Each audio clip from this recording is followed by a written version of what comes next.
اللہ کی توحید پہ آ جا. ان مردوں کو غوث آدم نہ سمجھ جو اپنے کپڑے نہ اتار سکے، جو اپنا طہارت نہ کر سکے، جو اپنا غسل نہ کر سکے، جو بیوی روتی کو چپ نہ کرا سکے، جو روتے بچوں کو چپ نہ کروا سکے، ارے جو خود چل کر قبرستان نہ جا سکے، جو قبر کی مٹی میں اتر نہ سکے، جو اپنی قبر پہ مٹی ڈال نہ سکے، اتنے مجبور تھے کہ لوگوں کے کندھوں کے سوار ہو کر گئے تھے. وہ قبر میں داخل ہونے کے بعد سب سے بڑے مددگار کیسے بن گئے؟ آج کے دور میں ضرورت ہے لا الہ الا اللہ کے آوازے کو پھر ویسے بلند کیا جائے جیسے بلال نے مکے کی گلیوں میں کیا تھا.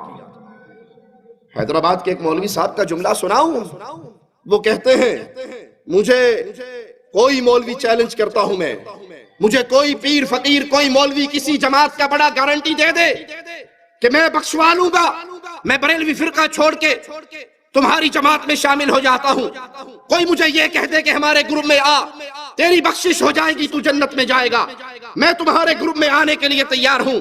کہا اگر نہیں کوئی گارنٹی نہیں دے سکتا تو پھر سنو، میں کہتا ہوں ہماری جماعت میں آؤ، ہماری جماعت میں آؤ گے پیر جیلانی بخشوا لے گا، غوث اعظم بخشوا لیں گے، غریب النواز بخشوا لیں گے.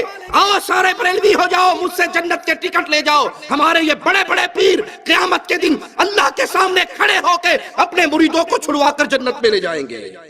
انا للہ و انا الیہ راجعون. تمام جماعتوں کے مولویوں اور ملاؤں سے میری گزارش ہے،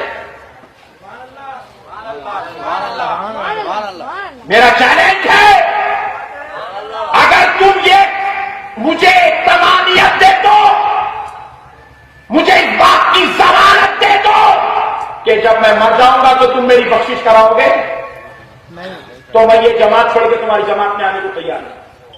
مجھے اب کوئی حدیث کی بھی ضرورت نہیں ہے، کوئی قرآن کی ضرورت نہیں ہے.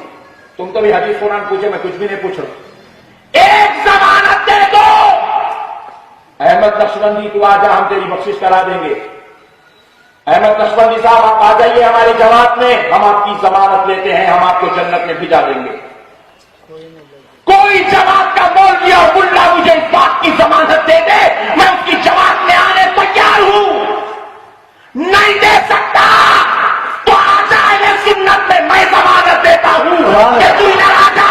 غوث اعظم بخشانے کو تیار ہے، غریب نواز بخشانے کو تیار ہے، بابا شمس الدین بخشانے کو تیار ہے. اور کوئی بھی تیرا دامن نہ تھامے، تب فاطمہ کے پاپا تو ہے ہی.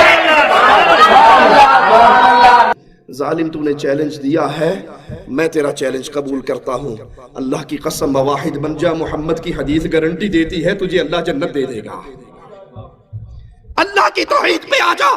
ان مردوں کو غوث آدم نہ سمجھ جو اپنے کپڑے نہ اتار سکے، جو اپنا طہارت نہ کر سکے، جو اپنا غسل نہ کر سکے، جو بیوی روتی کو چپ نہ کرا سکے، جو روتے بچوں کو چپ نہ کروا سکے، ارے جو خود چل کر قبرستان نہ جا سکے، جو قبر کی مٹی میں اتر نہ سکے، جو اپنی قبر پہ مٹی ڈال نہ سکے، اتنے مجبور تھے کہ لوگوں کے کندھوں کے سوار ہو کر گئے تھے. وہ قبر میں داخل ہونے کے بعد سب سے بڑے مددگار کیسے بن گئے؟ غوث اعظم کا معنی کیا ہے؟ سب سے بڑا مددگار. اور دھرتی پہ لوگوں سن لو، کائنات میں سب سے بڑا مددگار صرف ایک ہے، اور وہ نہیں ہے جو مر کے مٹی میں دفن ہو جائے، وہ ہے جو سب کو مارتا ہے، اسے موت. تم کہتے ہو ہمارا بابا انڈیا کا غریب نواز ہے، ارے اللہ کی قسم کائنات میں غریب نواز دو نہیں ہے، غریب نواز ایک ہے. اگر تمہارا یہ بابا غریب نواز ہے تو اللہ کو کیا کہو گے؟ ہم کہتے ہیں اللہ غریب نواز ہے. کیسے؟ دلیل مانگو ہم سے. وہ مالی کہتا ہے انتم الفقراء، تم سارے غریب ہو، تم سارے فقیر ہو، تم سارے منگتے ہو. نبی، ولی، علی، غوث، قطب جو تم نے بنا رکھے ہیں، اپنے بزرگوں کو نام دے رکھے ہیں غوث و قطب کے، سنو یہ سب اللہ کے در کے فقیر ہے، سوالی ہے، منگتے ہیں. غوث اعظم غریب النواز، بندہ نواز، بندہ پرور، داتا اپنے عرش پہ ہے، وہ دھرتی میں دفن نہیں ہوا. تم کہتے ہو ہمارے بابا جی چھڑا لیں گے، اور یہاں محمد کریم صلی اللہ علیہ وسلم لخت جگر فاطمہ سے کہتے ہیں بنتی فاطمہ، بیٹی عمل کرنا، لا اغنی عنکی من اللہ شیئا. فاطمہ اگر رب نے پکڑ لیا تو محمد کی لخت جگر ہونے کی وجہ سے چھٹکارا نہ ہوگا. عمل کرنا، اگر اللہ نے پکڑ لیا میں تیرا بابا تجھے چھڑا نہ سکوں گا۔ یہ وہ راستہ ہے شرک کا جس پہ چل کے آج لوگوں نے گارنٹی دے دی لوگوں کو کہ جاؤ ہماری جماعتوں میں آ جاؤ، ہمارے سلسلوں میں آ جاؤ، ہماری پیری فقیری پہ آ جاؤ، ہمارا دم بھرتے رہو، نذرانے سالانے چندے ہمیں دیتے رہو، جو مرضی کرتے رہو، ہمارے پیر صاحب نے تمہیں بخشوا لینا ہے۔ تمہارے سارے پیر اکٹھے ہو جائیں تو محمد کے ایک صحابی کے برابر ہو سکتے صلی اللہ علیہ وسلم۔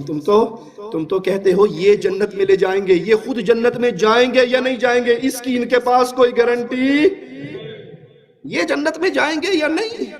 جس امام کو ہم مانتے ہیں، جس امام کو ہم مانتے ہیں، جس کو ہم نے امام اعظم کہا، قائد اعظم کہا، رہبر اعظم کہا، اللہ کی قسم اس کی گارنٹی ہے جب تک محمد دروازہ نہ کھلوائے جنت کا دروازہ کوئی اور کھلوا نہیں سکتا، جب تک میرے آقا جنت میں نہ جائیں کوئی اور نبی جا نہیں سکتے، جب تک مصطفیٰ کی امت نہ جائے کسی نبی کی امت جا سکتی صلی اللہ علیہ وسلم۔ یہ گارنٹی صرف اہل الحدیث کے پاس ہے، وہ جنت کھلوائے گا، جنت میں پہلا قدم محمد کا لگے گا صلی اللہ علیہ وسلم۔ تمہارے امام جائیں گے یا نہیں جائیں گے اس پہ کوئی ثبوت اور گارنٹی موجود؟